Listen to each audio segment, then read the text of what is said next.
आज आपके सामने लॉन्ग मार्च का ऐलान कर रहा हूं। जुमे को मैं लीड करूंगा उसको।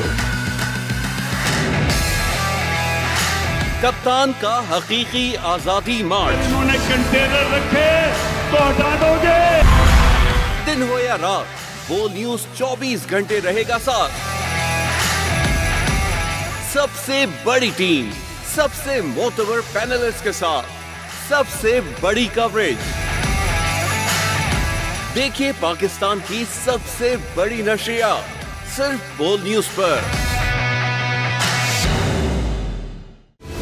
सबसे बड़ी कवरेज, सबसे बड़े पैनलिस्ट। हमने तो बड़ी PMLN के वार सहे, वो भी बिला वजह। सबसे ज्यादा रिपोर्टर्स। इलेक्शन कमीशन की जानिब से कोई इंतजाम इतने अच्छे तरीके से नहीं किए गए।